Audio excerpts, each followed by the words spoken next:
So when will it stop? I'm 85 years old. Probably got 1 to 10 years or whatever to live. This racism has been it's just been too deep all my life. Yeah, I'm just trying to get my rolling over. No, we're not rolling over. I'm just trying to get my speech rights back. You heard about what happened to me in here. Yes. In closing, I guess, well, you're pretty much exactly my father's age. He's 86. And 86 in August. And I want to thank both of you and everybody in your generation for the sacrifices that you made so that I can do what I do in my world. And I want to commend you for that and just kind of ask you how far you think we've come since your era to my era.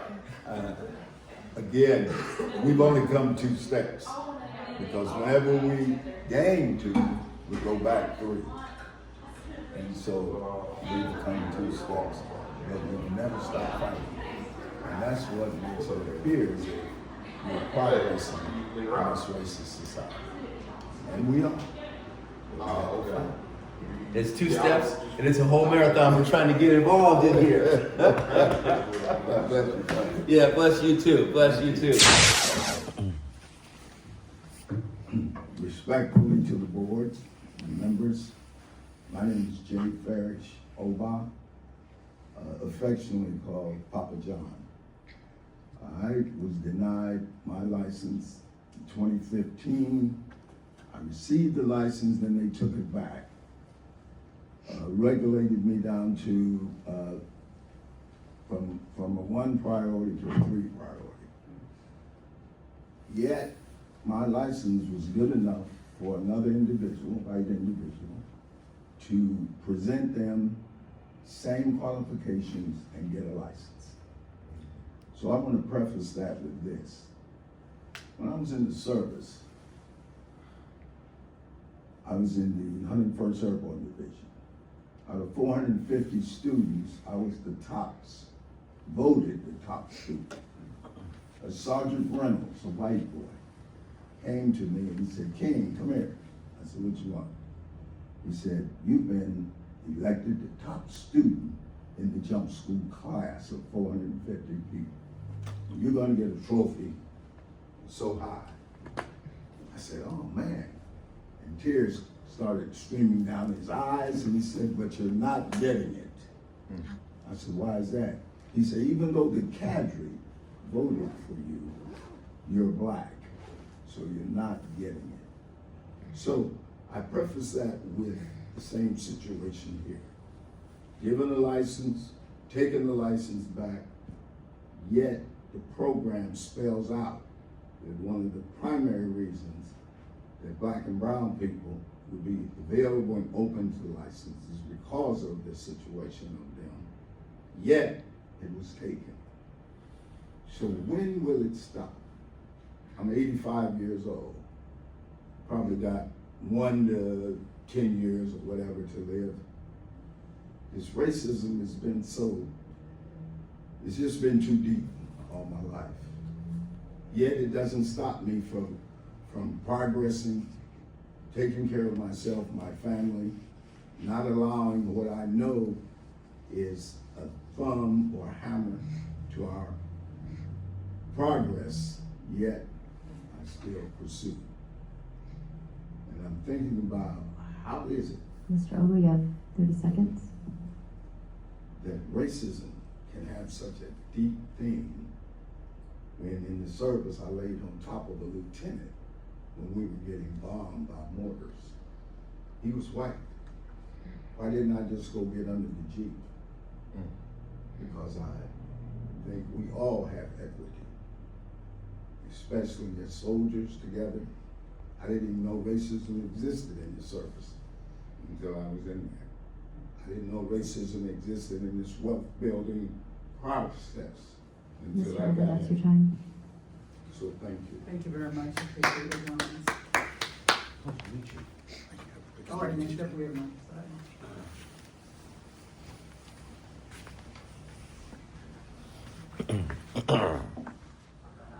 Running, double check. We're running. Still running. Great morning, sir. Good morning. How are you? I'm wonderful. Nice to meet you. And Nice to meet you as well. yeah, tell me your name for the record, and you have a history in cannabis. Let's talk about it. All right. My name is Jferrich Oba, affectionately known as Papa John. Yes. I've been with Peter Manning since about 2011.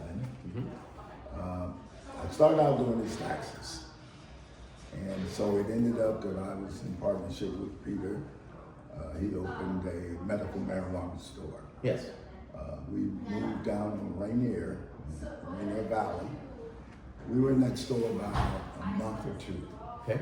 And then they came and shut us down. The feds. The feds. Mm-hmm. They said that we had employees and that our paperwork was not in line with having a one priority. It turns out that they took our number one priority, gave it to a white person. The same paperwork that we used to get our license, that person got licensed. Now, what was the name of your store at the time? The name of the store at the time, Can't come back right now. They'll come back. They'll come back. okay, and so as we progressed from there, we started coming down to Olympia to try to orchestrate why our situation had turned. When in fact, it was supposed to be open to blacks, especially those who have been prosecuted or not prosecuted. And so we began to come down here and argue with them about our situation. You never got anywhere, did you? Didn't get anywhere. Now, when you first Promises. got promises, right? And when you first got hit with the feds coming in there, that was a time period. You know, I think either it was the Ogden memo at the time. They weren't supposed to interfere with state stuff. Right. They came in there, threatened you, and they hit you and Breon Corbray as well. Yes. The same thing. Same thing. Intimidation that should not have been, like you said, on board. Yeah, yeah. And so consequently taking our store, causing us to go through a lot of heartache, hardship. And I look back, when 15, it's just been 10, 11 years ago. Look at the money that, the wealth building situation that has developed since that time. Sure. And as a result, we're out in the cold. That's right. When wealth building means land, labor, and capital, investments. Infrastructure. Yes, sir. And denying that. And so that's on a continuous basis. We've been hit with that as far as I can remember.